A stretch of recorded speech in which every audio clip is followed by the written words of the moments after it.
Hello everyone, it's Tuesday, May 7th, and today is also the first birthday of our ducks. And since this last video, we've gone and put up more protection against the ducks because we have them roaming our yard and they help in finding bugs and slugs to eat. So, and they're also happier that way too when they get more space to be in. So we followed the old saying that the best offense is a good duck fence. So you'll notice a lot of fencing this video update. We have a lot of things that are growing and they continue to grow. So if you caught the last update, you can visually see how much it's changed. As far as this area, our garlic is starting to be ready to be harvested. So we have some of this Thai purple here, and then some other varieties that are new to us, so very excited about that.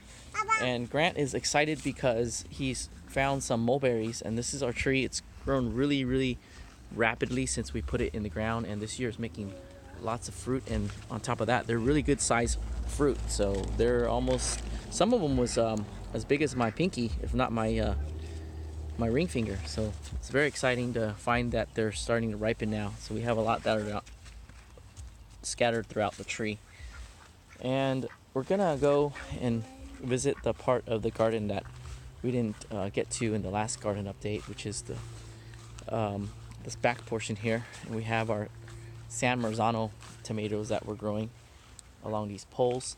And then I'm very excited because we finally planted down this avocado after we've had it in a container for a few years, and it's really happy about that because it's now looking to make avocados for us. So we have some that are past the blossom stage and are at the fruit setting stage. So hopefully we'll see some reed avocado this year. And when we continue down this way, we have more tomato plants. These are the Cherokee Purple, and we're growing them in this cage, and in this cage we're growing them without any kind of training, without any intervention, so just letting it be its thing. And then over here we have another Cherokee Purple that we grow by training along the pole, and this is my preferred method of growing. I would rather grow 2 plants in the space that one multi-stem tomato takes than to grow a multi-stem, but I wanted to do a demonstration because you can get as many tomatoes from one multi-stem tomato plant as 2 individual plants. So wanted to do that demonstration, especially here in Southern California where we have enough heat and sun to be able to pull that off. This is another tomato that we're going to grow in a hybrid fashion between the two. So then we have this tomato that we're going to let grow multi-stem, but at the same time we're going to remove some of the lateral growth and just let it grow not as wild as that way. So a little bit of intervention, a lot of intervention, and no intervention. And then we had our artichoke plant that we chopped down because we needed to bring the sun to this peach tree back here. So and some of the plants. So that was hard to do, but we had to do it. And then our Morrow blood orange is making a lot of oranges this year. It's finally super happy now. So it took a few years to acclimate to the site and the soil, but now it's super happy, and we're very excited about getting loads of blood oranges in the winter time. Over here we have our glass gem corn that we put the bed. This bed was quickly made, and we have our glass gem corn, and then we're going to try to grow some squash. So there's one squash. We sowed a bunch of cowpeas and yard-long beans, and then the ducks got in here, so now we're trying again. And then these glass jars are to keep the birds from eating our sprouts, so they help.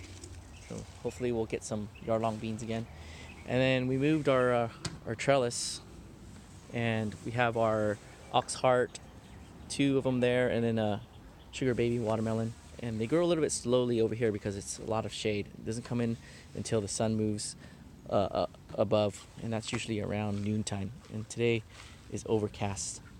Our tiger fig's getting big too, so It's doubled in size from last year, and it's starting to make the little tiny figs. So there's like 1, 2, 3, and it's starting to show its variegated stem already. So it's a pretty plant, and it makes really good tasty fruit. So that's really cool attribute to have, both pretty and tasty. And then in these containers we had our golden bantam corn, and the ducks chewed them down too, so we had to restart, and we got this hardware cloth to protect it. There was a sugar baby that was not a sugar baby, a sugar pie pumpkin that was pretty big, and we had to remove it because it would grow faster than it will end up covering all these little tiny corn sprouts, and we need these corn sprouts to grow pretty tall before we can get the pumpkin to grow in there. So here's another one.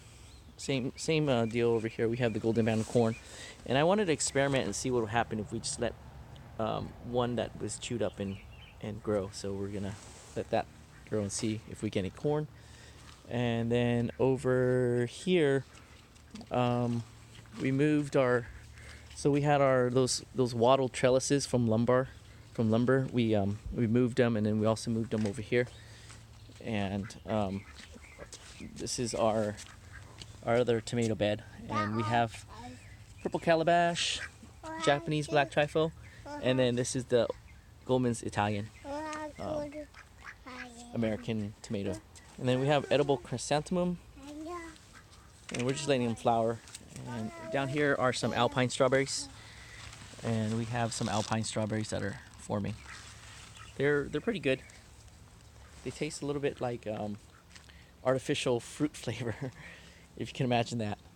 And as far as the house is concerned, we're getting close to being approved for our house addition. So I'm frantically getting this area prepped, and I have to remove a lot of this soil here, and this is really good soil. This is sandy loam, and we're moving it to the front yard, and we're growing some plants out there. So maybe we'll go and tour that area one day. And then we'll have to remove this raised bed here, and also extract all the hugel material that's underneath here, because we're going to need to pour cement and put our foundation here.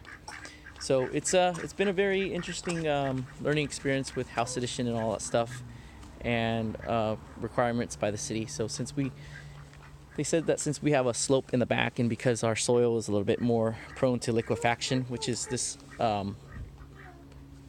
this physical attribute where if there's an earthquake and there's a lot of shaking, the ground becomes liquid and it can slide away. So they require us to put our foundation a little bit deeper than normal. And then also we needed to do a fire flow test, and that has to do with making sure there's enough water at the hydrant to support additional square footage in the neighborhood should there be a fire. So we're excited about that, and also excited about working out in the front yard area and getting our plants planted over there, and in a pretty nice looking fashion, as nice as possible.